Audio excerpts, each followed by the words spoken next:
ouvi dizer assim, o Espírito, ele é eterno. A gente tem que se entender quantas palavras, mas talvez dizer, uma vez que Deus cria o Espírito, ele é imortal, né? Então, ou seja, ele viverá para sempre, seria mais acertado, ou dizer que, que os Espíritos são eternos, porque isso pode gerar uma confusão. Não sei se vocês entenderam, e já ouvi até muitos debates acerca disso, talvez pela questão de se entender quantas palavras.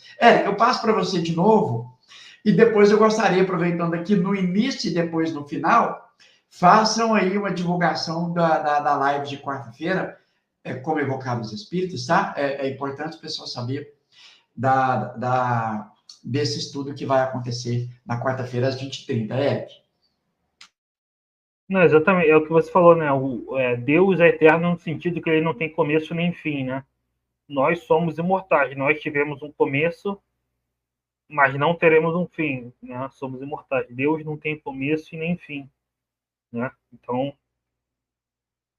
é diferente, né? E essa live que a gente vai fazer, a gente vai falar da mediunidade, né? E vai falar da evocação, que é um tema que foi proibido no movimento espírita, né? Quarta, no canal Espiritismo em Kardec, quarta, 8h30. Né?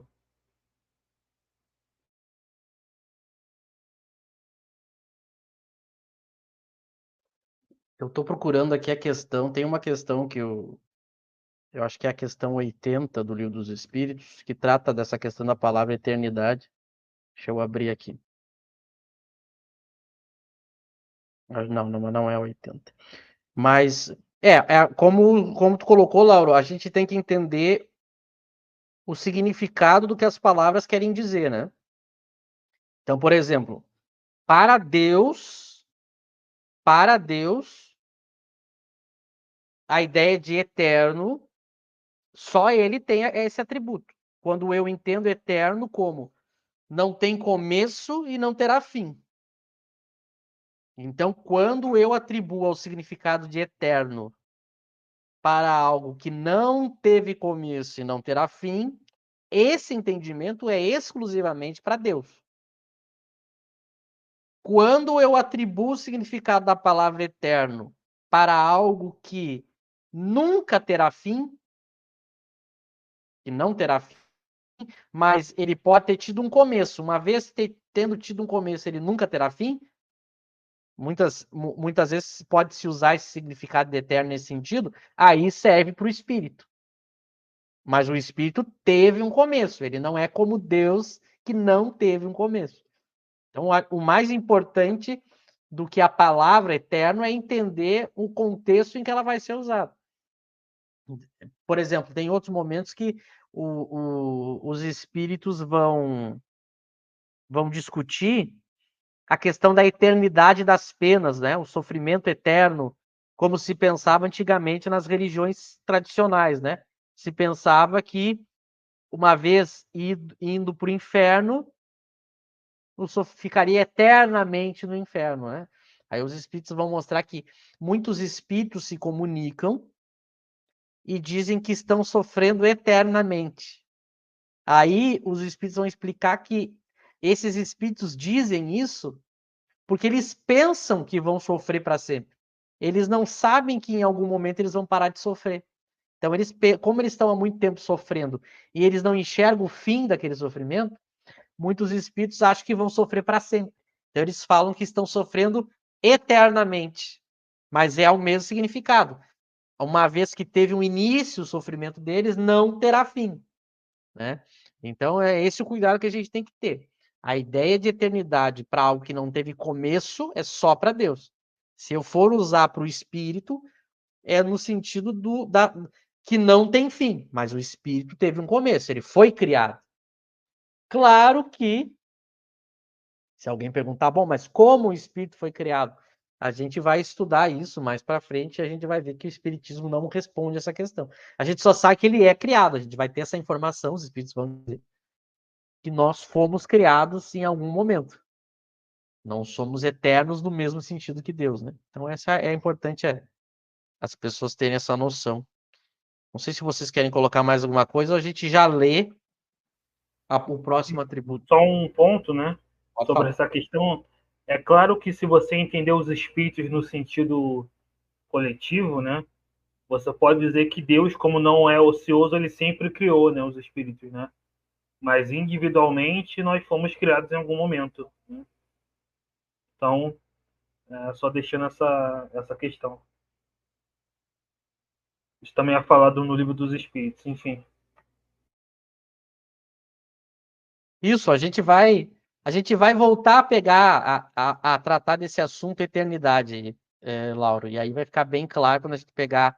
São questões que não estão muito longe, não. A gente vai ver melhor a questão da eternidade que eu vou usar para outras coisas que não seja para Deus.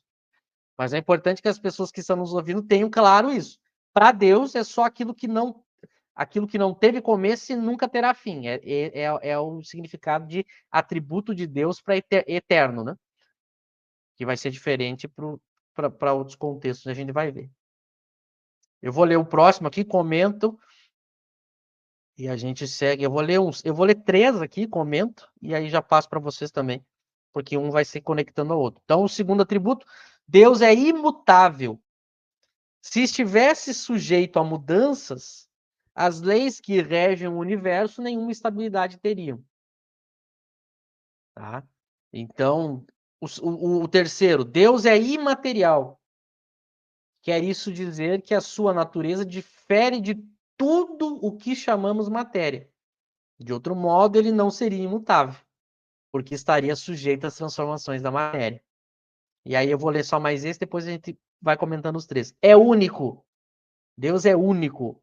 Se muitos deuses houvesse, não haveria unidade de vistas, nem unidade de poder na ordenação do universo.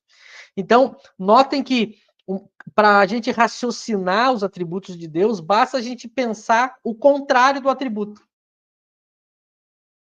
A gente tem que tentar imaginar Deus com características contrárias ao atributo que Kardec está colocando. A gente vai ver que a razão, a dedução vai nos levar a ficar com esse atributo. Então, quando ele diz Deus é imutável, imagine se fosse o contrário. Vamos imaginar se a gente tentasse criar a ideia de um Deus mutável. Então, é um Deus que muda, que sofre mudanças. Primeiro que eu teria um problema, como que aquilo que é perfeito pode mudar? Aquilo que é perfeito, completo, poderia mudar. Nota que a gente só muda, nós somos mutáveis. A gente se modifica, a gente muda. Mas por que a gente muda? Porque a gente não é perfeito, como Deus é. Então, algo perfeito não. Como que algo perfeito poderia mudar? E como ele coloca aqui, se Deus mudasse, sofresse alterações, estivesse sujeito a mudanças, o universo não teria nenhum tipo de lei estável. Imagina, hoje a gente está vivendo num universo regulado por leis, que toda vez que Deus mudasse, o universo era destruído. O universo, eu não teria estabilidade nas leis. A gente não conseguiria, para a gente ter uma noção do quanto isso um raciocínio muito bem feito por Kardec, se a gente não tivesse leis que regulassem o universo, a gente não conseguiria nem discutir logicamente.